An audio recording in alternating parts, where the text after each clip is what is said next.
menjawab tuduhan pembelokan sejarah.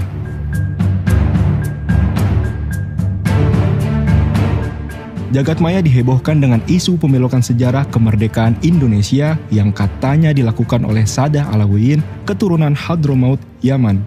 Tersebarnya luas informasi ini mengejutkan masyarakat dan tidak sedikit yang terpengaruh dengan informasi yang disebarkan dan terhasut proyek operasi adu domba ini. Lalu benarkah seluruh tuduhan tersebut? Video ini akan menjawab seluruh pertanyaan terkait sejarah dan tuduhan pemalsuan sejarah oleh Alauiyin lengkap dengan referensi footnote di bagian bawah layar Anda, sehingga Anda dapat melakukan konfirmasi atas kebenaran seluruh informasi di dalamnya.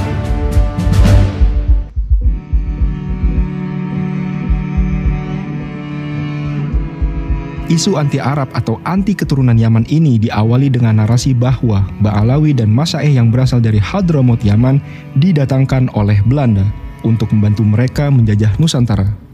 Benarkah? Orang Hadramaut dikenal dengan migrasinya ke banyak negara dengan misi perdagangan dan dakwah, sebagaimana dikatakan oleh sejarawan Inggris terkemuka Sir Richard Burton. Matahari tidak terbit di suatu wilayah yang tidak didiami orang Hadramaut. Lalu bagaimana dengan Nusantara? Pertama, kalangan Ba'alawi atau orang-orang Yaman hadir di Nusantara bukan karena didatangkan oleh pemerintah kolonial Belanda. Sejarawan Inggris lainnya, R.B. Sargent, memperkirakan bahwa Ba'alawi telah tiba di wilayah tersebut, Nusantara, beberapa waktu sebelum Belanda dan secara bertahap mengendalikan perdagangan pesisir Hindia Belanda. Orang-orang Belanda dan orang-orang Eropa pada umumnya tidak menyukai orang-orang Arab. Van Vleuten, Direktur Dalam Negeri Hindia Belanda, dalam suratnya tanggal 24 April 1886 menulis, orang Eropa di Hindia Belanda semua benci kepada orang Arab. Kebencian ini sama saja dengan kebencian orang Eropa terhadap kaum Yahudi. Orang Arab yang tinggal di Nusantara tidak mendapat simpati dari orang Eropa, malah dia menjadi objek kebencian dan permusuhan. Semua pegawai termasuk para asisten residen dan kontrolir tetap lebih suka membicarakan persoalan pajak dengan 50 orang Cina daripada mengaturnya dengan satu orang Arab saja. Van den Berg, yang melakukan penelitian tentang orang-orang Hadramaut di Hindia Belanda pada akhir abad ke-19, menulis dalam salah satu suratnya kepada Gubernur Jenderal Hindia Belanda bahwa banyak orang Eropa takut berlebih-lebihan terhadap semua orang yang memakai serban atau yang melaksanakan dengan taat ibadah agamanya. Rasa takut ini sering dipupuk oleh tulisan kuasi ilmiah dalam surat kabar dan majalah populer oleh para keturunan Arab. Snoek Horgorne menambahkan, sehingga Belanda berusaha memperketat dan membatasi ruang gerak mereka. Dalam pemberitaan Snoek Horgorne, ia mengatakan, seandainya undang-undang kita tidak membatasi ruang gerak orang Hadramaut itu, migrasi mereka ke Hindia pasti lebih banyak daripada sekarang. Jika orang-orang Arab didatangkan untuk dipekerjakan oleh Belanda, dengan asumsi bahwa mereka dipekerjakan di perkebunan atau industri yang diadakan oleh pemerintah kolonial atau pengusaha Belanda, tentunya mereka perlu menghadirkan orang-orang Arab dalam jumlah yang besar untuk dipekerjakan di dalam perkebunan dan industri kolonial yang jumlahnya banyak itu. Terlebih lagi jika memang betul orang-orang Belanda tidak mau mempekerjakan masyarakat pribumi. Masalahnya, hal semacam ini tidak disebutkan di sumber-sumber sejarah yang ada dan tidak pernah didiskusikan pula oleh para akademisi. Hendaknya mereka yang membuat klaim semacam ini menghadirkan bukti dan menunjukkan sumber-sumber yang terpercaya tentang hal ini. Adapun pekerjaan di pemerintahan hampir sepenuhnya dihindari oleh orang Arab. Van den Berg misalnya menulis, di Pulau Jawa saya hanya mengenal 2 pegawai pemerintah yang berasal dari Arab, yaitu Bupati Magelang dan Patih Brebes. Keluarga Bupati Cianjur meskipun berasal dari Arab sudah menjadi orang Jawa sehingga tidak mempunyai perasaan seperti orang Arab pada umumnya. Raffles menyebutkan dalam The History of Java bahwa di antara orang Arab banyak pedagang tetapi mayoritas adalah ulama. Lalu apakah kita hendak mengatakan bahwa seluruh pegawai pemerintah kaum pribumi sebagai antek Belanda?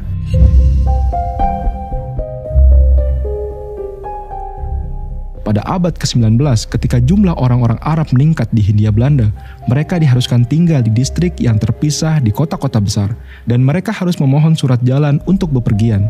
Kebijakan ini dikenal sebagai Weekendstelsel dan Passenstelsel. Mereka biasanya tidak diizinkan atau dipersulit untuk pergi ke kawasan pedesaan yang menjadi pemukiman utama masyarakat pribumi. Mereka tidak menghendaki masyarakat Arab bercampur dengan masyarakat pribumi. Kalaupun ada pengaruh yang mungkin diberikan oleh orang-orang Arab terhadap penduduk pribumi, hal itu umumnya dalam bentuk yang tidak disukai oleh Belanda.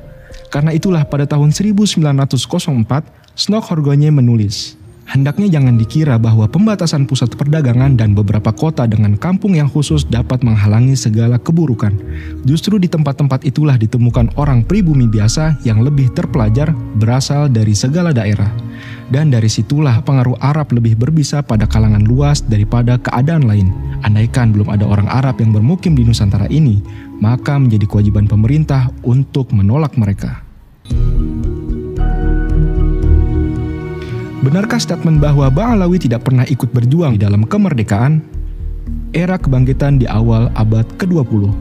Pada awal abad ke-20 yang merupakan era kebangkitan Islam dan juga kebangkitan nasional, telah muncul sejumlah organisasi pergerakan yang berkembang ke arah cita-cita kemerdekaan. Bahkan sejak akhir abad ke-19, sebagian kalangan Ba'alawi seperti Ali bin Syahab, Abdullah bin Alwi Alatos, Abdul Qadir Al-Idrus, Sahal bin Sahal, dan Muhammad bin Abdul Raham Salabiyah atau Al-Idrus, dan orang-orang Arab selain Ba'alawi telah terlibat dalam gerakan pan-Islamisme. Mereka menjalin hubungan dengan Turki Utsmani dan mengkritik pemerintah kolonial Belanda lewat tulisan di media-media pan-Islam di Timur Tengah, seperti Maklumat, Tamarat Al-Funun, Liwa, dan Mu'ayyad. Snoeck-Horgogne berulang kali menunjukkan kekesalannya di dalam surat-suratnya kepada pemerintah kolonial terkait tulisan-tulisan orang Arab yang dianggap merugikan Belanda. Tulisan-tulisan itu bernada proto-nasionalis dan mengangkat tema ketidakadilan dan penindasan pemerintah kolonial Hindia Belanda. Dalam suratnya kepada Gubernur Jenderal Hindia Belanda yang bertanggal 20 November 1899, Snoeck melaporkan, nomor-nomor dari surat kabar Maklumat dan Mu'ayyad memuat karangan-karangan yang menghasut terhadap pemerintah Hindia Belanda. Banyak sekali karangan semacam itu akhir-akhir ini terbit dalam surat kabar berbahasa Arab di Konstantinopel, Beirut, Kairo, dan sebagainya. Seperti terbukti kembali dari terjemahan-terjemahan yang disampaikan bersama ini, kegiatan pan-Islam yang terdapat pada redaksi surat-surat kabar dalam hal ini dikendalikan melalui surat menyurat orang Arab di negeri ini dan surat menyurat kaki tangan mereka yang berkemauan buruk di Malaya dan Singapura.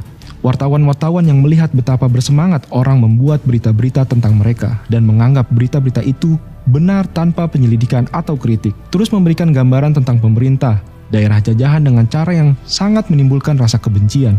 Berita ini sebagian didapat dari fakta-fakta khayalan dan sebagian dari keadaan yang digambarkan secara palsu. Karangan-karangan itu lalu berpengaruh pula pada banyak orang Arab di negeri yang membacanya ini, serta kepada orang pribumi yang memberitahu tentang isinya.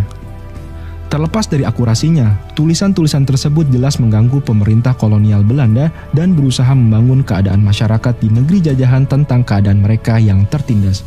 Di antara penulis atau sumber informasi dari tulisan-tulisan yang mengkritik pemerintah kolonial itu adalah Said Hussein Alatos dan seorang yang menggunakan nama pena Saifuddin Al-Yamani yang menurut Snoeck adalah Said Hadramaut yang tinggal di Singapura. Artikel-artikel ini kadang secara mendetail menceritakan tentang kebijakan kolonial yang merugikan masyarakat Arab di Hindia Belanda serta warga Muslim pada umumnya. Salah satu artikel di Mu'ayyad bertanggal 5 September 1899 yang berjudul Pemerintahan Sewenang-wenang di Jawa dan dibuka dengan kalimat berikut. Tidak ada suatu yang tepat menyerupai zaman-zaman kebiadaban dan kekerasan barbar yang sewenang-wenang terhadap ras yang patut dikasihani, seperti perlakuan para penguasa Belanda terhadap orang-orang Muhammadan dan orang-orang asing di Pulau Jawa.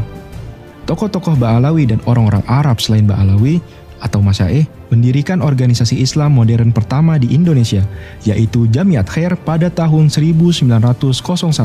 Jamiat Khair mendirikan sekolah Islam modern pada tahun 1906. Pada tahun yang sama, 1906, organisasi yang pada awalnya hanya dianggotai oleh orang-orang Arab ini mulai menerima masyarakat Muslim lainnya atau non-Arab sebagai anggota. Tokoh-tokoh besar perjuangan bangsa seperti Hos Cokro Aminoto dan pendiri Muhammadiyah K. Haji Ahmad Dahlan kemudian menjadi anggota Jamiat Khair. Bukan hanya itu, tokoh-tokoh Jamiat Khair banyak berperan di awal terbentuknya Sarekat Islam yang merupakan alat perjuangan di era pra-kemerdekaan. Rapat-rapat Sarekat Islam kadang diadakan di kantor Jamiat Khair di Batavia atau organisasi rekannya di Surabaya. Orang-orang Arab memainkan peranan penting sebagai penasihat, pembimbing keagamaan, serta penopang keuangan sepanjang tahun-tahun awal Syarikat Islam. Pramudia Anantatur di dalam Sang Pemula menganggap bahwa penggunaan nama Budi Utomo mendapat pengaruh dari nama Jamiat Khair. Sementara Haji Agus Salim, sebagaimana dikutip oleh Robert Van Niel, menyebutkan bahwa banyak anggota Budi Utomo dan Syarikat Islam yang sebelumnya merupakan anggota Jamiat Khair. Korver dalam bukunya, Syarikat Islam, menyebutkan bahwa dalam salah satu rapat Syarikat Islam di Batavia pada tahun 1913, Ketua Jamiat Khair dengan berapi-api menyampaikan uraian tentang pendidikan dan kemajuan, yang di dalamnya sekolah-sekolah Jamiat Khair disebutkan sebagai contoh. Pada bulan Juni 1916, Kongres Syarikat Islam di Bandung menetapkan sebuah komite mendirikan sekolah guru. Untuk rencana itu akan dihimpun dana sebesar 80.000 gulden dalam waktu 3 tahun. Yang ditunjuk sebagai ketua komite tersebut adalah Abdullah bin Alwi Alatos, dan yang menjadi wakil ketua adalah sang pahlawan besar bangsa, Hos Cokro Aminoto. Abdullah bin Alwi Alatos bukan orang asing di Syarikat Islam. Ia tercatat sebagai penasehat Syarikat Islam Batavia pada tahun-tahun sebelumnya. Banyak Ba'alawi lainnya yang terlibat di dalam Syarikat Islam, di antaranya Said Hasan bin Sumaid, yang merupakan salah satu petinggi Syarikat Islam di Surabaya, dan juga Ketua Komite Hilal Ahmar di Hindia Belanda, yang mana Cokro Aminoto menjadi wakilnya dalam komite ini, bertujuan membantu para korban perang di Turki. Dalam utusan Hindia tanggal 7 Maret 1916, disebutkan tentang Said Abu Bakar, Presiden Syarikat Islam Lasem atau Rembang, yang menjadi tamu dalam pertemuan Syarikat Islam Kudus dan berbicara pada kesempatan itu dalam bahasa Jawa. Pada hari berikutnya, 8 Maret 1916, utusan Hindia memberitakan tentang wafatnya Said Ali bin Abdurrahman bin Syahab di Makassar, dan menyebutkan bahwa beliau ada bagian juga di dalam kemajuannya Syarikat Islam di Makassar. Dan pada satu waktu beliau sudah angkat bicara di dalam Verdagring Syarikat Islam Makassar, pidato yang mana disetujui benar-benar oleh Tuan Cokro Aminoto lantaran dari elok dan pentingnya. Lalu ada petisi Sutarjo, petisi yang berisi mengenai permohonan kepada pemerintah Belanda agar Hindia Belanda mendapat hak otonomi untuk menjalankan pemerintahan secara mandiri. Petisi Sutarjo merupakan salah satu peristiwa penting di era kebangkitan nasional, diajukan di Foxrad pada tahun 1936. Petisi ini disampaikan oleh Sutarjo bersama beberapa rekannya di Foxrad, yaitu Ratu Lenji, Kasimo, Datu Tumanggung, Kokwationg, dan Alatos. Yang disebut terakhir ini adalah Abdullah bin Salim Alatos, ayah dari Ali Alatos yang nantinya menjabat sebagai Menteri Luar Negeri Indonesia selama beberapa periode. Termasuk sang pelukis legendaris yang wafat di tahun 1880, Raden Saleh. Beliau memiliki nama asli Saleh Syarif Bustaman bin Husin bin Yahya. Lukisan-lukisan indahnya menjadi saksi yang menggambarkan kondisi penjajahan pada saat itu. Keluarga keturunannya kini pun turut tercatat dan memiliki buku nasab sebagai keluarga besar Robitoh Alawiyah.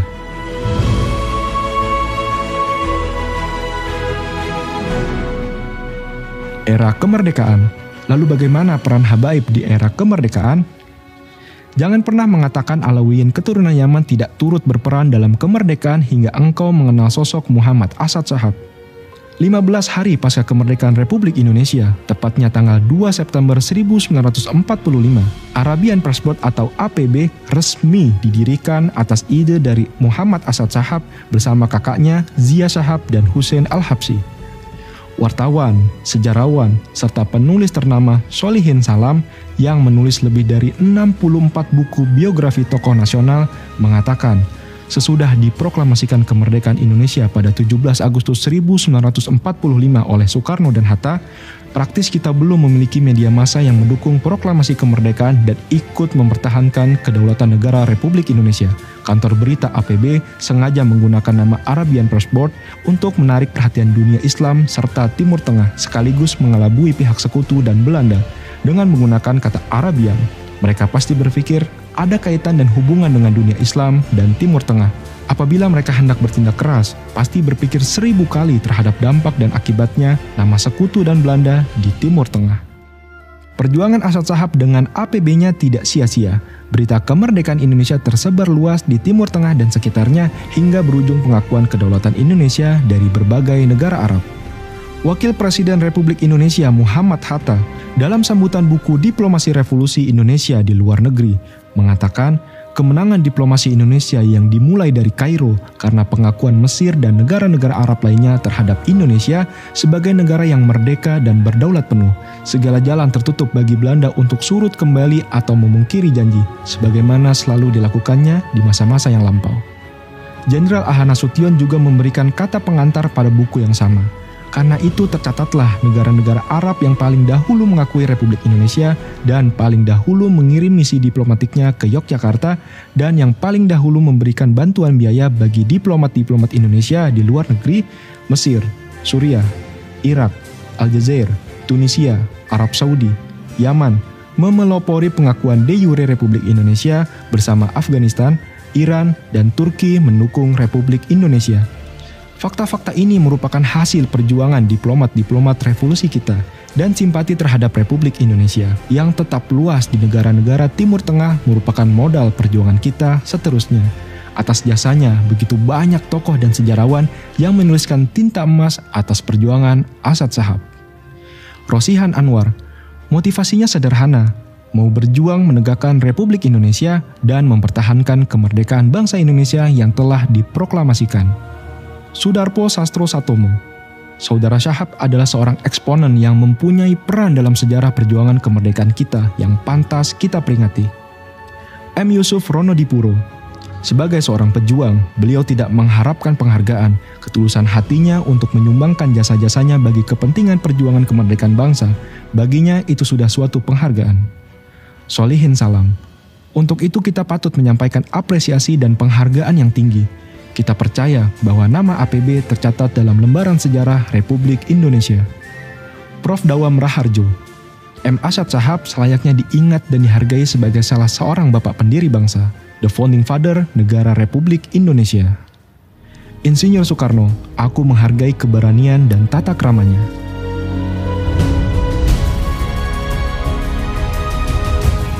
Perkenalkan sosok Hussein Muthohar, sosok ajudan kepercayaan Insinyur Soekarno.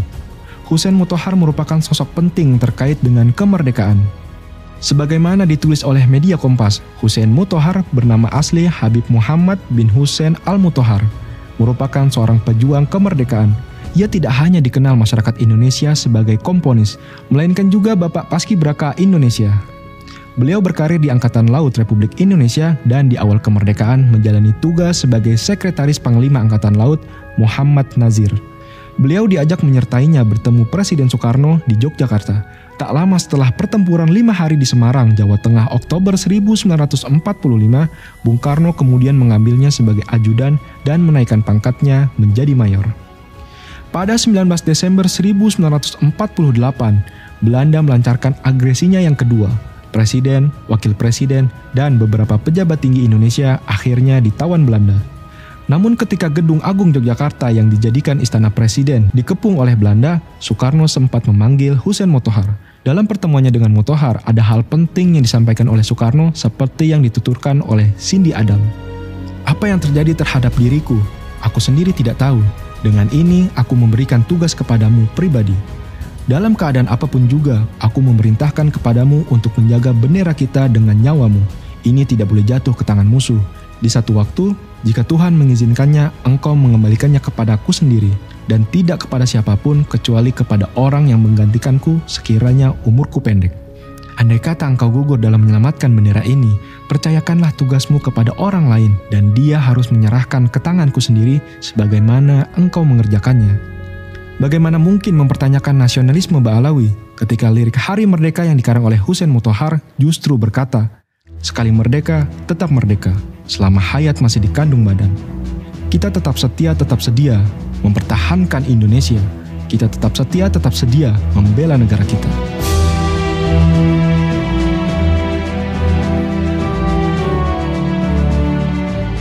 Dan tahukah Anda ada seorang sultan yang menyumbangkan harta sebesar 13 juta gulden atau setara lebih dari 1.000 triliun untuk pemerintahan Republik Indonesia yang baru terbentuk? Nama yang dipertuan besar, Syarif Kasim Abdul Jalil Saifuddin atau juga dikenal dengan Sultan Syarif Kasim II, kondang setelah menyumbang harta kekayaannya sebanyak 13 juta gulden kepada pemerintah Republik Indonesia. Jumlah tersebut setara dengan 120,1 juta dolar, atau jika dirupiahkan nilainya mencapai lebih dari 1.074 triliun. Beliau adalah seorang Alawiyin dengan marga Banasan. Catatan nasabnya tersimpan rapih di kerajaan Siak. Dan keturunan kerajaan pun hingga kini tidak hanya tercatat, namun juga memiliki buku nasab sebagai keluarga besar Robito Alawiyah. Perlawanan sang Sultan Siak ini terhadap pemerintah Belanda terjadi pada Desember 1931 yang dipimpin oleh Koyan. Oleh karena itu, pemberontakan ini dikenal sebagai pemberontakan si Koyan. Pemberontakan terjadi di daerah Merbau Sungai Preban, Selat Akar yang berhasil membunuh 4 orang prajurit Belanda. Setelah proklamasi kemerdekaan Republik Indonesia, terdapat sebagian pembesar kerajaan Siak yang ragu-ragu dan berharap Sultan Syarif Qasim II memproklamasikan kerajaan Siak menjadi negara merdeka. Dalam situasi ketidakpastian ini, Sultan Syarif Qasim II mengambil sikap tegas dan mengumumkan sebuah maklumat. Di saat yang maha penting ini, bukanlah masanya kita memikirkan untuk kepentingan diri sendiri, melainkan untuk kepentingan tanah air Indonesia Raya.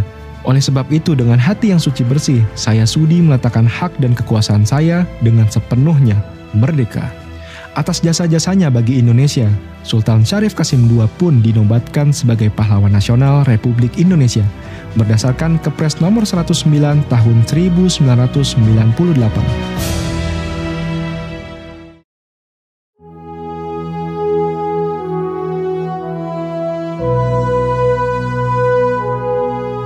Pernahkah Anda mendengar peristiwa Lengkong yang mengakibatkan gugurnya Dan Mogot juga Subianto Joyo Hadikusumo, paman dari Prabowo Subianto? Peristiwa Lengkong yang mengakibatkan gugurnya 34 taruna Akademi Militer Tangerang itu terjadi pada tanggal 25 Januari 1946. Termasuk salah satu pahlawan Lengkong yang gugur adalah keluarga Alawiyin bernama Said Muhammad Al-Haddad. Bagaimana mungkin beliau dituduh sebagai antek penjajah, menyakiti hati keluarga para pahlawan dengan mengatakan, buktinya kagak ada satupun keluarga mereka masuk dalam syuhada Indonesia. Coba, tapi urut dari Ubaidillah sampai namamu, ada tidak yang mati di medan perang? Saya berani untuk bertaruh, tidak ada di antara nama itu sampai mereka yang mati di medan perang. Narasi kebencian seperti ini seharusnya tidak terjadi, karena monumen Lengkong hanya berjarak sekitar 1 jam dari rumah penuduh tersebut. Lalu bagaimana dengan Sultan Hamid Al-Qadri? Adakah yang membantah beliau sebagai perancang lambang negara? Proklamator Muhammad Hatta menceritakan dalam Bung Hatta Menjawab.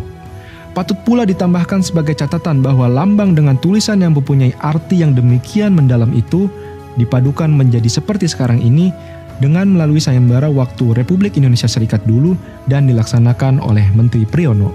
Banyak gambar yang masuk waktu itu, tetapi yang terbaik akhirnya ada 2 buah, satu dari Muhammad Yamin dan yang satu lagi dari Sultan Hamid.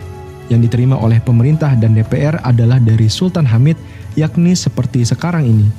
Adapun dari Muhammad Yamin ditolak, karena di sana ada gambar sinar-sinar matahari dan menampakkan sedikit banyak disengaja atau tidak pengaruh Jepang.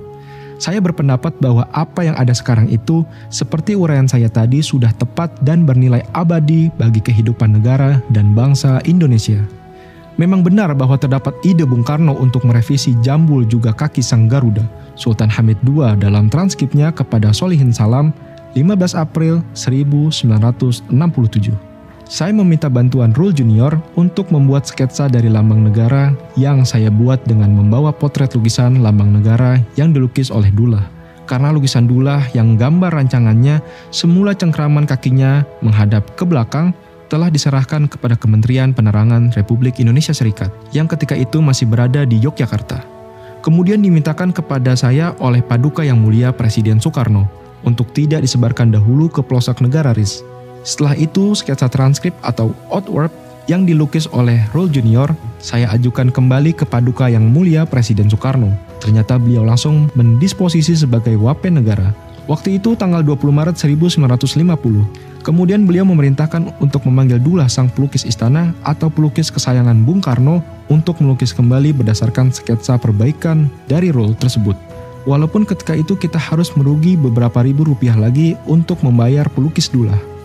Tidak benar jika dikatakan usulan Sultan Hamid diubah seluruhnya, namun hanya jambul dan kakinya saja. Hal senada juga dikatakan oleh salah satu murid Dullah, Heri Sujarwanto. Setelah mengalami beberapa kali perbaikan, akhirnya pada 20 Maret 1950, Bung Karno mengirimkan disposisi persetujuan pada Sultan Hamid II. Isinya, Yang Mulia Sultan Hamid Menteri Negara. Menurut pendapat saya, lukisan rule ini membuat lambang negara kita lebih kuat. Maka untuk itu saya tetapkan bahwa on-road rule inilah yang harus dipakai. Lebih baik kita rugi beberapa ribu rupiah daripada mempunyai lambang negara yang kurang sempurna. Saya harap Yang Mulia mengambil tindakan seperlunya, confirm kehendak saya. Merdeka. Dengan demikian, kita mendapati salah seorang Ba'alawi mengambil peranan penting sebagai perancang lambang negara, Garuda Pancasila. Lalu bagaimana dengan tuduhan Sultan Hamid sebagai seorang pengkhianat bangsa? Tuduhan ini diawali dari sejarah pengangkatan pangkat Sultan Hamid oleh Kerajaan Belanda di tahun 1947. Jadi bagaimana saya mau bersepakat untuk mengangkat dia sebagai pahlawan nasional? Ya nggak mungkin kan. Masa ada orang yang naik pangkat pada saat bangsanya sendiri sedang dikerjain oleh lawannya. Yang menaikkan pangkat lawan lagi. Lawannya kan. Pengkhianat kok mau diberikan pahlawan tertinggi. Astagfirullahaladzim. Benarkah tuduhan pengkhianat? Mari kembali mengingat perundingan Linggarjati pada 11 sampai 13 November 1946. Perundingan antara pemerintah Republik Indonesia dan Belanda menyepakati beberapa poin. Pertama, pengakuan Belanda secara de facto atas eksistensi negara Republik Indonesia yang meliputi Sumatera, Jawa, dan Madura. Kedua, Republik Indonesia dan Belanda akan bekerja sama dalam membentuk negara Indonesia Serikat, yang salah satu negara bagiannya adalah Republik Indonesia. Ketiga, Republik Indonesia Serikat dan Belanda akan membentuk Uni Indonesia Belanda dengan Ratu Belanda selaku ketuanya. Hasil perjanjian saat itu, Indonesia belum termasuk Kalimantan, Sulawesi, Bali, dan lainnya. Sedangkan justru disepakati Republik Indonesia dan Belanda bekerja sama dalam membentuk negara Indonesia Serikat. Maka di mana letak pengkhianatan Sultan Hamid yang berasal dari Kalimantan itu? Dengan munculnya penolakan atas hasil perjanjian Linggarjati atas gagasan dari inisiatif anak Agung Gede Agung yang ingin menghilangkan kesan keberadaan negara-negara bagian semata merupakan ide Belanda. Pada 7 Juli 1948 dibentuklah BFO. Menurut Sultan Hamid, pembentukan wadah bernama BFO juga berangkat dari keprihatinan atas konflik Republik Indonesia dan Belanda yang tidak segera terlihat ada titik temu. Setelah dibentuk BFO, Sultan Hamid tidak lagi terkait dengan Belanda dan telah menjadi subjek yang berdiri sendiri bersama BFO-nya. Muhammad Iskandar, sejarawan Universitas Indonesia, mengatakan, di buku-buku pelajaran disebutkan bahwa BFO adalah kaki tangan Belanda. Padahal mereka ingin juga mendirikan Indonesia. Adnan Buyung Nasution, advokat senior dalam kata pengantar buku Sejarah yang Hilang, mengatakan Leigh Riza dan Mahendra Petrus banyak memberikan informasi baru tentang peran BFO sebagai kekuatan ketiga. Hal ini sejalan dengan tidak adanya pergerakan untuk membentuk pemerintah negara baru oleh BFO. Ternyata pendapat banyak ahli tentang BFO selama ini salah, dan saya bisa membuktikan kesalahan itu demi kebenaran sejarah. Tulis Leigh Riza yang dikutip Adnan Buyung. Puncaknya adalah perjanjian KMB, dilaksanakan di Den Haag, Belanda pada 23 Agustus hingga 2 November 1949. Beberapa delegasi pemerintah Indonesia dan Belanda mengisi konferensi ini, yaitu delegasi dari pemerintah Indonesia adalah Muhammad Hatta, delegasi Belanda dipimpin oleh Marsieven, serta delegasi BFO yang merupakan konsolidasi dari negara-negara bagian diwakilkan oleh Sultan Hamid II. Dengan puncaknya, Belanda menyerahkan kedaulatan penuh kepada Republik Indonesia Serikat, ditandatangani oleh ketiga pihak. Jika Sultan Hamid berkhianat dan mendukung Belanda, tentu Bung Hatta yang turut berada di konferensi tersebut adalah orang yang paling berhak menyematkan gelar pengkhianat. Saya tidak pernah mendengar. Saya akrab dalam usia saya yang sangat muda, bergaul dengan TB Simatupang, bergaul dengan Aha Nasution, bergaul dengan Mr. Muhammad Rom. Saya juga berjumpa dengan Pak Hatta. bergaul erat dengan Pak Nasir, mendengar dari mereka kata-kata yang negatif terhadap Sultan Hamid. Tidak pernah, never. Saya nggak pernah dengar. Saya baru dengar sekarang Sultan Hamid dibilang pengkhianat oleh orang yang baru diberanakin kemarin sore. Putri Bung Hatta, Mutia Faridah Hatta mengatakan, saya belum pernah mendengar Bung Hatta menyebut Sultan Hamid II sebagai pengkhianat sampai beliau wafat. Ujarnya, sebuah pertanyaan logis sederhana, bagaimana mungkin seorang yang pada tahun 1947 berkhianat lalu diterima oleh para pendiri bangsa dalam tugas maha penting, yakni sebagai perancang lambang negara pada tahun 1949. Mengapa tidak ada satupun para pendiri bangsa yang menolak rancangan Sultan Hamid II dengan alasan pengkhianat, sebagaimana penolakan saudara kami, Anhar Gonggong, atas gelar pahlawan nasional? Saya tidak minta mendesak itu tim yang dipimpin Anhar Gonggong itu supaya meralat pendapatnya, kan nggak enak juga orang suruh meralat pendapatnya, atau mereka yang sudah bilang Sultan Hamid pengkhianat kan disuruh melarat kagak enak ya kan? Malu juga lah, ya kan, malu ya kan? Itu kan malu, itu kan hak asasi manusia, kita harus hormati. Tapi yang saya inginkan, walaupun Anda tidak mengucapkan kebenaran yang saya sampaikan sekarang, dalam hati sudah cukup. Janganlah lanjutkan bicara itu lagi tentang Sultan Hamid.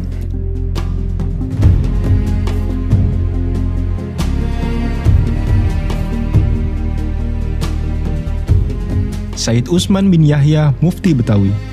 Sosok Habib Utsman bin Yahya akhir-akhir ini seringkali digambarkan sebagai antek Belanda dan sosok ulama yang tidak mendukung perjuangan kemerdekaan. Benarkah tuduhan ini?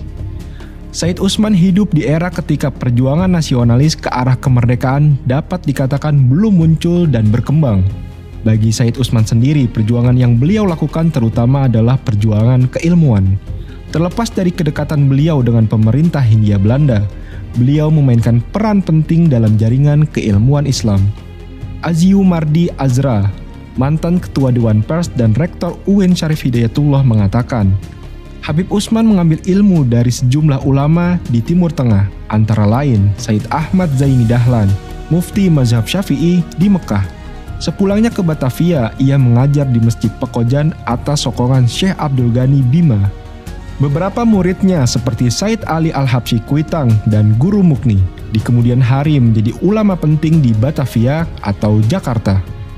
Profesor Dr. M. Din Majid, Guru Besar Sejarah UIN Syarif Hidayatullah Jakarta mengatakan, bagi Said Utsman, berjuang tak hanya melalui tindakan atau orasi keagamaan belaka. Yang terpenting adalah bagaimana mengabdikan keluasan ilmunya dalam deret demi deret kata bagi generasi masa depan. Selama masa hidupnya, beliau telah menulis 144 judul tulisan. Hubungan Said Utsman bin Yahya dengan pemerintah kolonial Belanda terutama terjalin lewat penasihat-penasihat kolonial di bidang keagamaan seperti K.F. Holle dan terutama Snok Horgrogne yang tampil dengan pengetahuan agama Islam hingga dipercayai oleh Said Utsman sebagai benar-benar seorang muslim. Kedekatan dan komunikasi Said Utsman dengan Snok bukanlah hal yang aneh pada masa itu, karena para ulama lainnya juga turut meyakini hal tersebut dan turut berbalas surat dengan Snok seperti Kiai Soleh Darat. Beliau adalah guru dari Hadatus Syekh Hasyim Asy'ari, pendiri Nadlatul Ulama, dan sekaligus guru dari Kiai Haji Ahmad Dahlan, pendiri Muhammadiyah. Memiliki hubungan baik dengan Snok yang dianggap oleh beliau memberikan harapan akan kebaikan bagi umat Islam. Pada surat balasan Kiai Soleh Darat kepada Snok, beliau mengatakan, "Dan Tuan, wahai saudara saya, tidaklah samar jika Tuan adalah saudara saya di dunia dan akhirat. Kami berharap dari kebaikan Tuan untuk berbuat kebaikan untuk perkara umat muslim. Salam untuk seluruh para saudara dari yang hina, Muhammad Soleh bin Umar, Kampung Darat, Semarang." Syekh Muhammad Arsyad dari Banjar juga termasuk ulama besar Nusantara yang berkirim surat dengan Snok Horgrogne. Dalam suratnya, Syekh Muhammad Arsyad Al-Banjari berharap Snok dapat membantu memutuskan permasalahan Ta'adud Al-Jum'ah. Ia menulis, "Maka hamba harap beribu-ribu kalau ada nugraha Tuan akan risalah putusan dari Tuan supaya akan terjalin betul. Karena ini perkara jika sekiranya ada belas kasihan Tuhan mengawani akan putusan Tuhan, niscaya akan terjalan juga, yaitu hamba harap akan Tuhan menguatkan yang ini masjid tiada harus berbilang. Sosok selanjutnya adalah Syekh Arsyad bin Alwan Al-Bantani. Sosoknya turut berjuang bersama pahlawan nasional Syekh Arsyad Tawil yang pada bulan Desember 1945 disebut oleh Bung Karno sebagai pahlawan besar dari Banten. Pasca peristiwa geger Cilegon di tahun 1988, Syekh Arsyad bin Alwan dihukum dan diasingkan ke Kupang, Flores, Nusa Tenggara Timur. Namun tahukah Anda bagaimana sang pahlawan ini menggambarkan sosok Snok dalam suratnya? Kehadapan hadirat Tuhan pemilik kedudukan yang tinggi, yang berbicara dengannya adalah sebuah kenikmatan tersendiri, seorang teladan dari tokoh-tokoh agung, pemilik keutamaan dan nama baik, yang aku khususkan dengan menyebutnya, yaitu hadirat sang pemilik kesempurnaan dan keagungan, Tuan Paduka kami yang masyhur, namanya yaitu Tuan Snok Effendi Abdul Ghaffar. Semoga kedudukannya terus tinggi dan kebaikannya terus tercurah. Lalu apakah diartikan para ulama yang dihukum pasca geger Cilegon sebagai antek Belanda? Tentu tidak. Juga banyak nama lain seperti Syekh Nawawi Al-Bantani, Panglima Polem, Syekh Ahmad Surkati, dan Haji Agus Salim yang juga berkomunikasi baik dengan Snok. Karena itulah kita harus mempelajari sejarah dengan melihat kondisi pada saat itu, di mana Snok berhasil menampilkan diri sebagai sosok muslim yang dihormati dan dihargai oleh para ulama Nusantara, sehingga tidak mungkin mengatakan seluruh ulama dan pahlawan tersebut sebagai antek Belanda.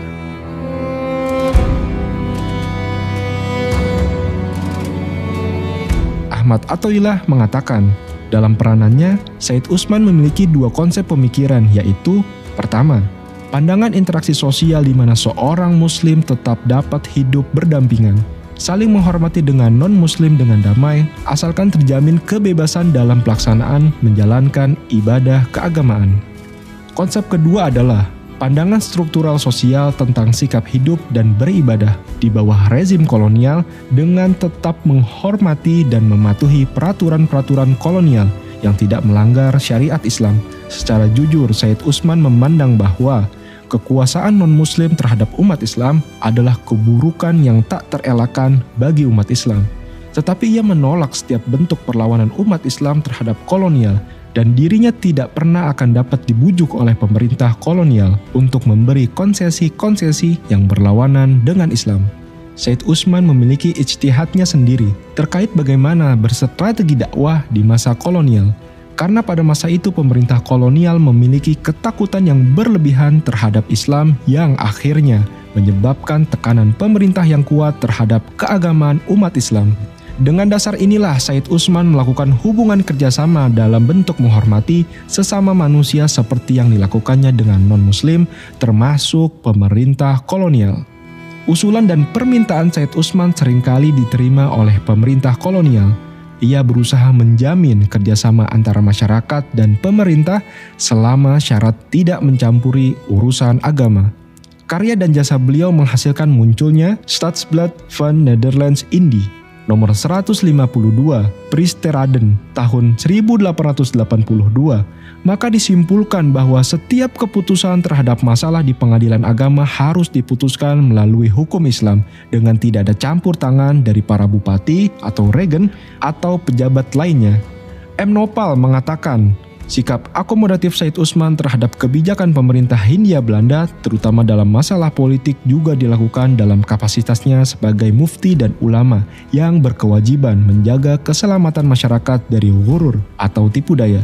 Karena itu, dalam banyak karyanya, Said Usman selalu mengajarkan masyarakat untuk berlaku baik terhadap pemerintah dan mengharapkan pemerintah tidak mencampuri urusan agama. Fokus beliau adalah pendidikan umat dan implementasi syariat Islam di masyarakat.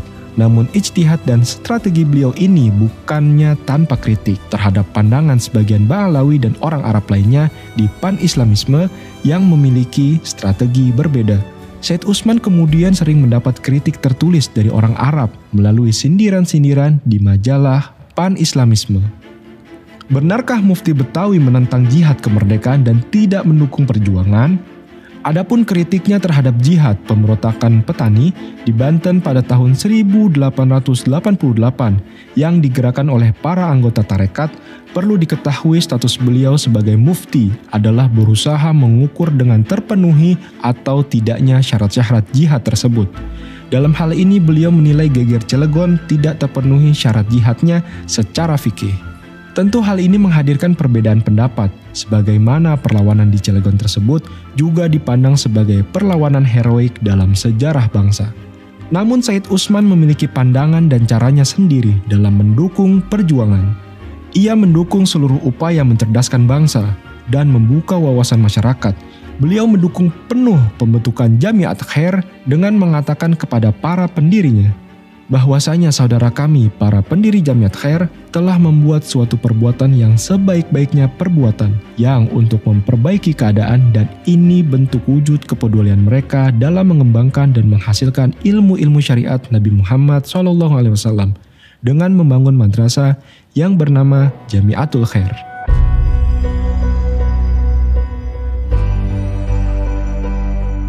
Profesor Azyumardi Azra menyebutkan bahwa di akhir hidupnya, yaitu pada dekade kedua abad ke-20, Said Usman memberi dukungan dan pembelaan yang kuat terhadap gerakan Sarekat Islam.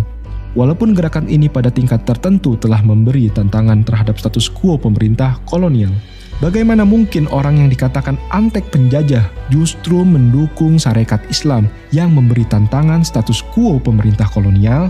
Sikap positifnya ini mungkin disebabkan Sarekat Islam menyalurkan aspirasinya secara legal formal dan bukan lewat pemberontakan.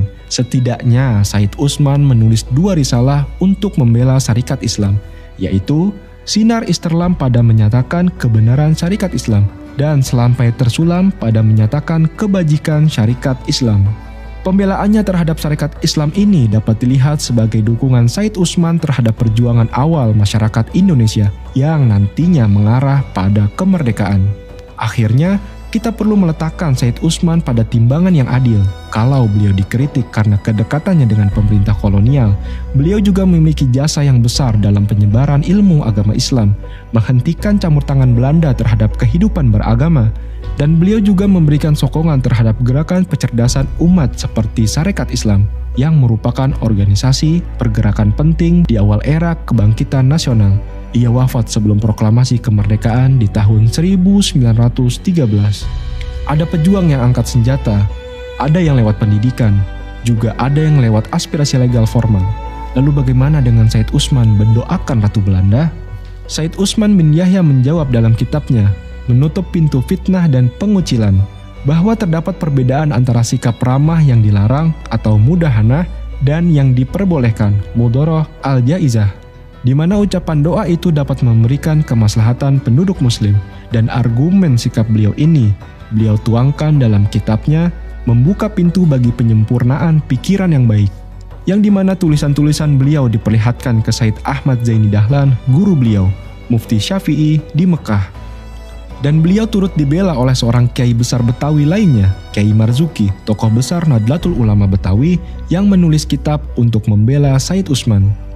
Ketika diadakan Kongres Sarekat Islam yang dihadiri oleh 7.000 orang, host Cokro Aminoto mengundang Said Usman bin Yahya sebagai pembicara utama dalam kongres tersebut.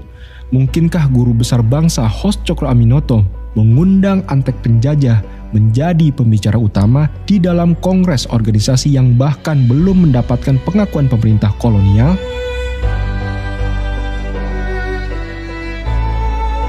Peran Habib Ali Kuitang dan Said Idrus Al-Jufri pada hari kemerdekaan. Terdapat cerita tentang kedatangan Insinyur Soekarno pada pagi hari 17 Agustus 1945 ke Kuitang, menemui Habib Ali sebelum pembacaan proklamasi. Lalu ada seorang sejarawan yang langsung membantahnya. Benarkah kisah tersebut? Cerita kunjungan subuh sebelum proklamasi yang dilakukan oleh Insinyur Soekarno adalah sesuatu yang tersebar luas, utamanya bagi masyarakat di Jakarta. Hal ini diceritakan oleh banyak pihak.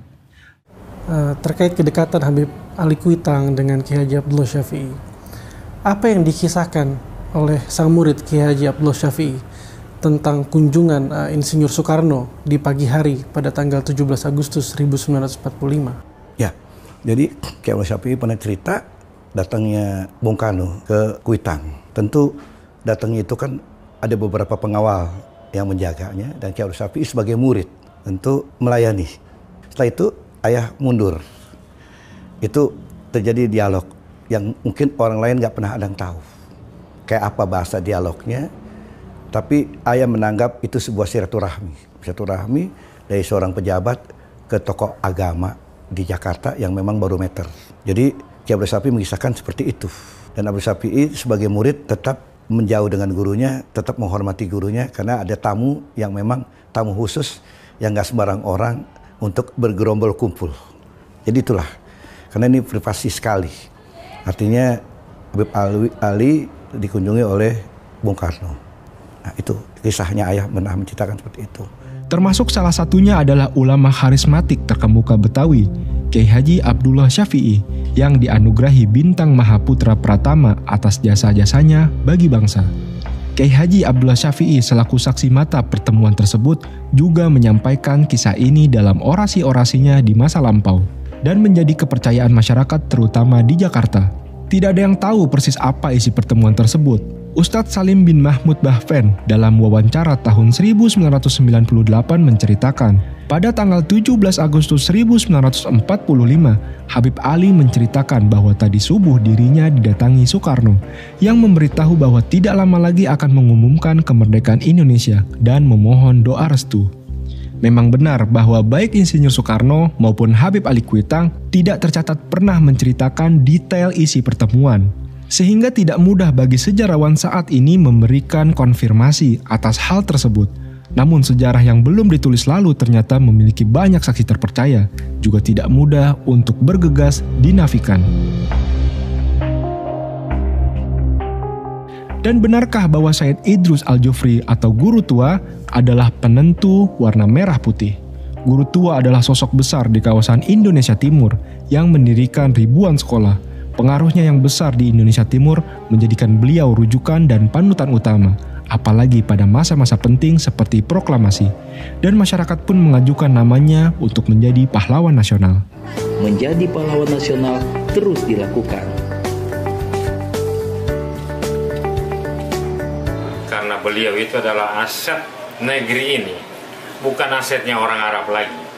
Beliau sudah besar, mengayomi, dengan puluhan tahun mendirikan Madrasah Al-Herat di pelosok terutama kawasan timur Indonesia. Akan tetapi tidak benar jika dikatakan beliau adalah penentu warna bendera. Hal ini jelas keliru.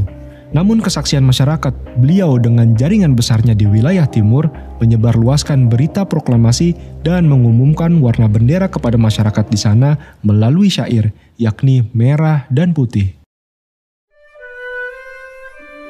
Berkibarlah bendera kemuliaan di angkasa, daratan, dan gunung-gunungnya yang menghijau. Sungguh hari kebangkitannya adalah hari kebanggaan. Orang-orang tua dan anak-anak memuliakannya. Tiap tahun, hari itu menjadi peringatan, muncul rasa syukur dan pujian-pujian padanya. Dengan lantang merdeka, berdoa kepada Tuhan yang Maha Mulia,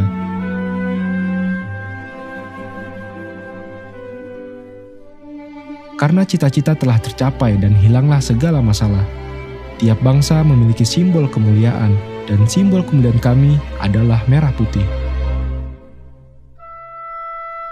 Wahai Soekarno, engkau telah jadikan hidup kami bahagia. Dengan obatmu telah hilang penyakit kami.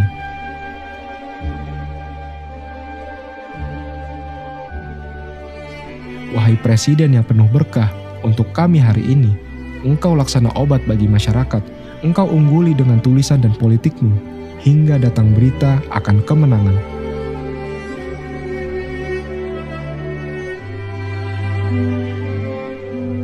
Tidak peduli jiwa dan keturunan mereka korbankan demi tanah air, alangkah indah penebusan itu. Tampillah dengan bergandengan tangan menuju kemuliaan.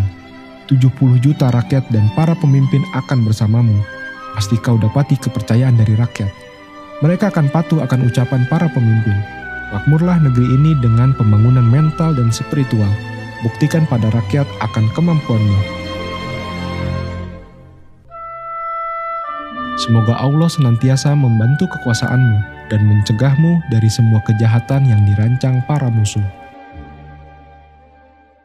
Syair inilah yang disampaikan Said Idrus Al-Jufri kepada segenap murid-muridnya dan masyarakat di Indonesia Timur untuk membangkitkan semangat nasionalisme, karena syair inilah beliau disalah tafsirkan sebagai penentu warna bendera, dan karena syair inilah orang-orang ceroboh menertawakan sosok besar ini. Imam Bonjol. Isu Ba'alawisasi Imam Bonjol ini diawali dengan viralnya video Profesor Quraish Shihab dan Najwa Shihab yang menyebut Imam Bonjol bermarga bin Syahab. Di Indonesia ini alangkah banyaknya orang-orang yang boleh jadi tidak dikenal sebagai keturunan Nabi, tapi dia keturunan Nabi. Lebih dikenal sebagai raden, raja, dan sebagainya. Imam Bonjol? Imam Bonjol. Iya, Imam Bonjol itu namanya Abdullah Syahab. Syihab itu. Syihab ya, Imam Bonjol. Ya kan? Tapi tidak menonjol. Tidak menonjol sebagai Habib, sebagai keturunan. Sebagai pahlawan nasional. Iya. Namun tidak berarti Prof. Quraish dan Najwa Shihab hendak memba'alawisasi Imam Bonjol, karena memang tercatat dalam sejarah nama asli dari Imam Bonjol adalah Muhammad Syahab. Akan tetapi, Robitoh Alawiyah tidak memiliki catatan nasab maupun data terkait Imam Bonjol. Robitoh tidak pernah mengumumkan Imam Bonjol sebagai Ba'alawi, tidak punya data untuk mengakui, sekaligus tidak punya data untuk menafikan. Akhiran marga Syahab pada nama beliaulah yang melahirkan berbagai interpretasi. Seperti dikutip kumparan.com, almarhum Kyai Ali Maksum, yaitu sesepuh Nahdlatul Ulama, menjelaskan bahwa Imam Bonjol bukanlah dari Fam bin Syahab, namun tetap saja ia disebut masih termasuk Ahlul Bait Ba'alawi dari marga Azmat Khan. Jadi sama sekali tidak ada upaya Ba'alawisasi pahlawan nasional, termasuk Imam Bonjol yang dilakukan oleh Robitoh Alawiyah. Benarkah petinggi PKI, Partai Komunis Indonesia, keturunan Ba'alawi? Hoaks dan pembelokan sejarah ini dilakukan tanpa dasar data sama sekali. Kominfo telah mengumumkan status hoaks dari isu ini. Banyak media mainstream juga telah membahas tentang informasi keliru ini. Klarifikasi lebih jelas diperoleh dari Perkumpulan Marga Aidit di Indonesia. Mengutip Republika, Habib Alwi selaku Ketua Perkumpulan Marga Aidit menjelaskan Aidit yang disandang pentolan PKI itu tak terkait dengan marga Aidit. Habib Alwi pun membantah klaim Ilham yang menyebut kaitannya dengan keturunan Rasulullah SAW. Tidak benar itu, namanya tidak ada di daftar buku silsilah, kata Habib Alwi menegaskan. Lalu Muso dikatakan Ba'alawi bermarga Al-Munawar. Penelusuran kami tidak menemukan satupun data dan bukti terkait hal ini. Fitnah dan pembelokan sejarah ini sudah disebarkan ke seluruh masyarakat secara tidak bertanggung jawab. Seperti dilansir pada laman Liputan 6, Muso atau Munawar Muso atau Paul Musote merupakan tokoh komunis Indonesia yang memimpin PKI pada era 1920-an. Namanya sering dikaitkan dengan peristiwa Madiun 1948. Ada yang menyebut jika tokoh PKI kelahiran Kediri 1897 ini merupakan anak dari seorang pegawai kantoran bernama Mas Martorejo. Namun fakta lain terungkap bahwa ternyata Muso adalah anak dari seorang kiai besar di Kecamatan Pagu, Kediri, Jawa Timur, yakni Kiai Haji Hasan Muhyi alias Rono Wijoyo. Tentu mereka yang telah memba'alawisasi PKI ini telah membelokkan sejarah. Bahkan dua nama anggota PKI bermarga Barakbah dijadikan alasan untuk framing Habaib sebagai dalang PKI. Pada saat itu PKI adalah suatu kekuatan besar yang berhasil meyakinkan sebagai masyarakat akan ideologinya. Bahkan pada pemilu 1955 mendapatkan jumlah suara 6.179.914. Lantas apakah dua orang yang terpengaruh PKI ini mewakili ratusan ribu Ba'alawi lainnya yang justru keras menentang PKI? Sebagaimana perseteruan PKI dengan M. Asyad Syahab?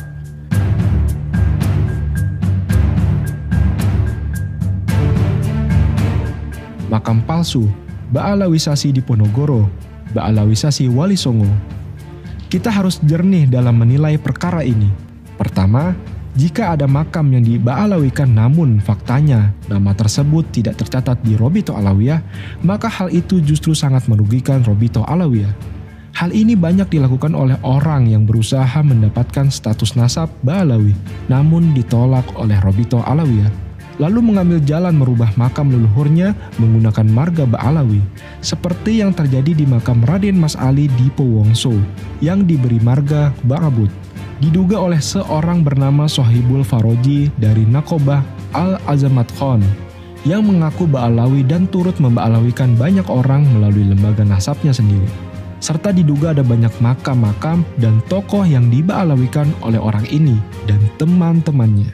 Pertanyaan terakhir ini, karena belum saya mendengar itu Raden Mas Ali di Powongso dalam Sayyid Ali Ba'abud Khas. Itu berarti kan Habib. Iya, itu yang memberi nama Habib itu siapa? Saya mendapatkan data dari Sohibul Faroji Robito Fatimiyah Jakarta. Dari Robito Fatimiyah Jakarta. Tahu berapa? Ya, 5 tahun lebih. Jadi, nama saya Habib Umar Alatos bin Rahmat Alatos bin Ahmad Rahmat Alatos bin Hasan Alatos bin Asmaraga Alatos. Nah, ini beliau ini baru makam dari Habib Asmaraga Alatos. Yang beliau ini artinya itu nincit anak ini yang dari Asmaraga. Nah, ini Asmaraga ini makamnya di sini. Nah, ini tepatnya di Desa Barisan di makam umum di Singkil, makam Singkil. Nah, ini setelah itu diselusuri dari diteliti dan ditasih sama lembaga Ashraf Az-Zaman Khan wa Ahlul Bait Al-Alami Arya Wangsakara. Arya Wangsakara yang barusan dikukuhkan oleh Presiden Jokowi sebagai pahlawan nasional. Bahkan ba'alawisasi leluhur ini dilakukan oleh para penuduh itu sendiri, sebagaimana kerabat dari saudara kami, Roma Irama, yang mengaku keturunan Raden Arya Wangsakara, juga diduga dahulu kerap kali mengumumkan datuknya sebagai Ba'alawi. Beliau bernama Nur Fadil alias Mogi, sebagaimana video berikut. Ini adalah nasabnya Wangsakara ke atas dan inilah putra-putra beliau. Putra-putri beliau ada 7. Dan beliau ternyata adalah keturunan Rasulullah SAW. Jadi ada Arya Wangsakara aliasnya juga bernama Syarif Hasan Asmat Khan Al-Husaini alias Pangeran Wiraraja II bin Sedatul Isa bin Syekh Ali Abdul Qadir bin Abdullah Asmat Khan bin Abdul Malik Asmat Khan bin Alwi Al-Faqih bin Muhammad Said Mirbat bin Ali Kholi Kosam bin Alwi bin Muhammad bin Alwi bin Ubaidillah bin Ahmad Al-Muhajir bin Isa Al-Rumi bin Umar Al-Nakib bin Ali Uraidi.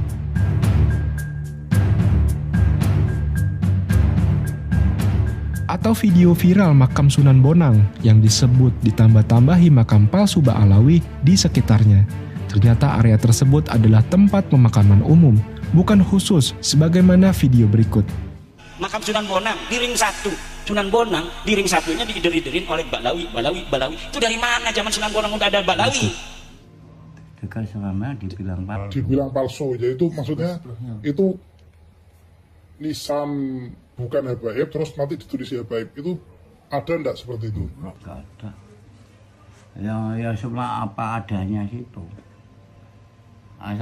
Asalnya apa itu ya ditulis itu. Jadi misalkan Umar ya Umar, Habib siapa ya tetap situ. Pemakaman umum. Ya umum, jadi ya umum, sifatnya umum. Perihal nasab Wali Songo yang tersambung ke Azmat Khan Ba'alawi bukanlah berasal dari Robito Alawiyah. Namun hal tersebut sesuai dengan manuskrip-manuskrip yang dimiliki Kesultanan. Sebagaimana disampaikan oleh Kang Farihin, pustakawan Kesultanan Kanoman Cirebon. Kemudian di tahun 1720, Pangeran Arya Charbon, anak Sultan Kasepuhan pertama, itu menuliskan lagi di naskah Purwakaca Rubanagari. Itu silsilah Sunan Gunung Jati sampai ke Rasulullah. Di situ dituliskan Maulana Syarif Hidayatullah bin Syarif Abdullah bin Ali Nurul Alim bin Syekh Husain Jimadil Kubro bin Ahmad Syah Jalal bin Abdullah Kanuddin bin Said Abdul Malik bin Alwi Amul Faqih bin Muhammad Syahid Marbat bin Ali Khalil Qasam Alwi bin Muhammad bin Alwi, kemudian bin Said Ubaidillah bin Ahmad Al-Muhajir bin Isa bin Muhammad An-Naqid bin Ali Al-Uraidi bin Imam Ja'far Shodiq bin Muhammad Bakir, kemudian bin Ali Zainal Abidin bin Husain bin Ali bin Abi Thalib yang menikah dengan Fatimah binti Rasulullah Muhammad SAW. Itu ada catatan itu di Negara Kertabumi, tulisan Pangeran Wangsakerta, dan Purwaka Carubanagari, tulisan Pangeran Arya Carbon. Itu tertulis jelas seperti itu. Juga apa yang disampaikan Kiai Haji Said Akil Siraj berikut, bahwa Sunan Gunung Jati keturunan Ba'alawi. Putranya Prabu Siliwangi adalah perempuan, namanya siapa namanya? Rara Santang atau Syarifah Mudaim. Siapa namanya? Nanti dinikah oleh Habib datang dari India, namanya Sayyid Abdullah Azmat Khan. Udah nggak usah dibahas Habib bener apa udah usah. Habib Azmat Khan nikah dengan Syarifah Mudaim. Jadi nanti punya putra namanya Syekh Syarif Hidayatullah atau Sunan Gunung Jati. Juga banyak pengakuan lainnya dari berbagai pihak. Lalu bagaimana dengan makam KRT Sumo di Ningrat yang viral diubah namanya? Robito Alawiyah sama sekali tidak memiliki catatan nasab KRT Sumo di Ningrat. Perubahan nama makam tersebut tidak mungkin merubah pendirian Robito Alawiyah atas belum atau tidak tersedianya data untuk mengisbat.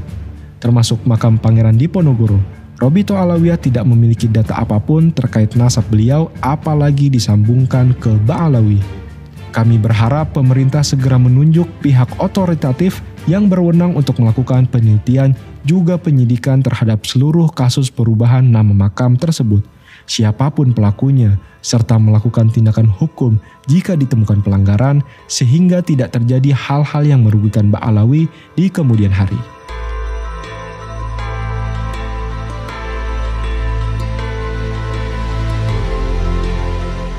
Benarkah Robito Alawiyah didirikan oleh Belanda? Pemerintah kolonial Belanda sama sekali tidak terlibat dalam inisiatif pendirian Robito Alawiyah. Tidak ada orang Belanda yang menjadi penasehat atau pengurus Robito. Robito juga tidak mendapatkan kedudukan khusus atau keistimewaan dari pemerintah kolonial. Jadi bagaimana dapat dikatakan Robito didirikan oleh Belanda? Kalau tudingan ini didasari oleh kenyataan bahwa Robito mendaftarkan organisasinya secara resmi kepada pemerintah kolonial Belanda, maka hendaknya diketahui bahwa tidak ada satupun organisasi yang berdiri secara resmi di Hindia Belanda pada ketika itu, melainkan mendaftarkan organisasi mereka pada pemerintah kolonial. Belum ada pemerintah Republik Indonesia maupun Kemendagri di tahun 1928. Jika demikian, mengapa tidak dikatakan bahwa semua organisasi resmi seperti Budi Utomo, Muhammadiyah, Nahdlatul Ulama, dan lainnya yang ada ketika itu adalah juga organisasi bentukan Belanda? Tentu pendapat semacam ini aneh sekali.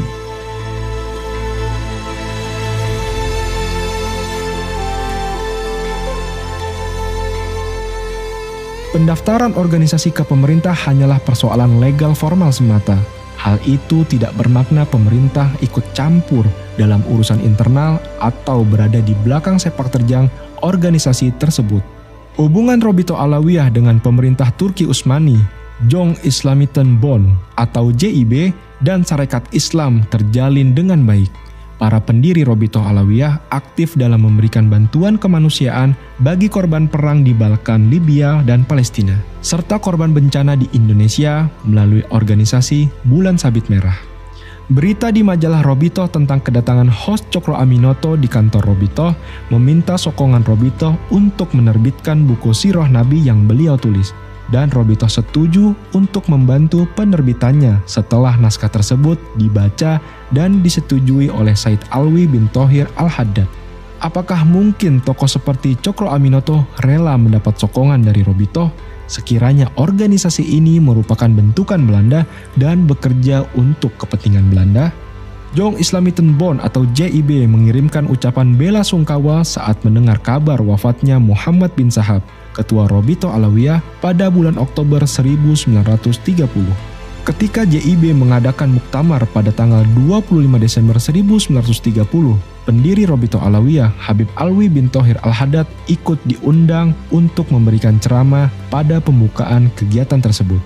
Apa mungkin organisasi seperti Jong Islamiten Bond, di mana Haji Agus Salim ikut menjadi pembinanya, mau berhubungan dengan Robito jika dianggap antek Belanda, bahkan memuji ketuanya yang pertama dan mengundang tokoh Robito ceramah di pembukaan Muktabar JIB?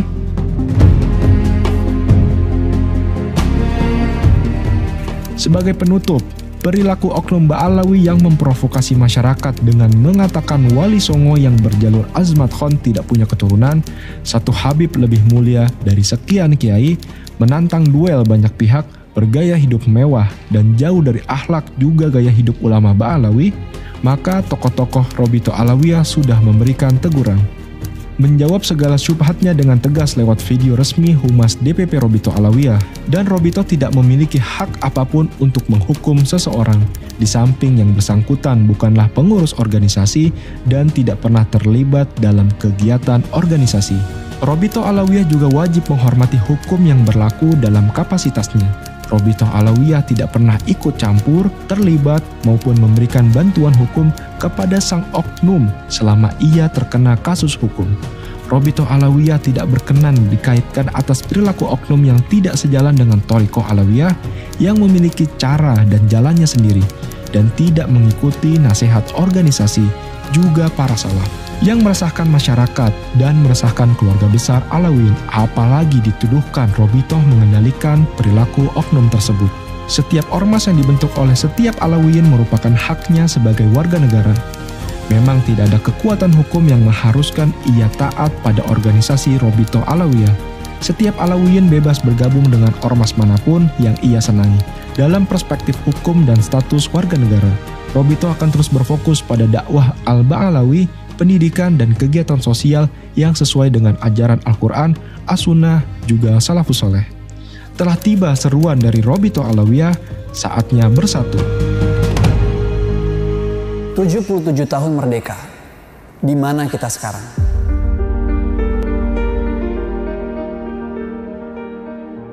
Kami hanyalah bagian kecil yang turut membentuk suatu perahu besar. Perahu itu bernama Indonesia. Negeri ini mencapai kemerdekaan lewat keberanian dan pengorbanan. Semboyan merdeka atau mati seakan menjadi cambuk menuju mimpi persatuan kesejahteraan. Lihatlah perahu besar ini sekarang. Kemana perahu besar ini menuju? Sebuah perahu hanya bisa bertahan jika seluruh komponen menyatu, rapat menutup keranggangan. Ini adalah sebuah pesan dari kami yang kecil. Saatnya bersatu. Saatnya bersatu. Saatnya mendengar untuk memahami, bukan untuk membantah. Saatnya menerima perbedaan, tidak memaksakan keseragaman. Saatnya topang menopang menghadapi ombak yang meninggi. Saatnya memperhalus lisan dan tulisan, mencontohkan budi pekerti yang baik. Selamatkan karakter bangsa menghadapi ujian kontestasi kekuasaan yang hanya sementara. Saatnya bertanggung jawab, berpikir matang sebelum bertindak. Perilaku kita berdampak besar bagi generasi penerus bangsa. Jika kau ingin melihat masa depan suatu bangsa, maka lihatlah kondisi pemuda mereka saat ini. Saatnya optimis. Keragaman ras, agama adalah wujud kekayaan bangsa. Saatnya merajut persatuan yang dapat dibanggakan para pahlawan. Saatnya membangun kedewasaan yang mematikan ego dan kesombongan.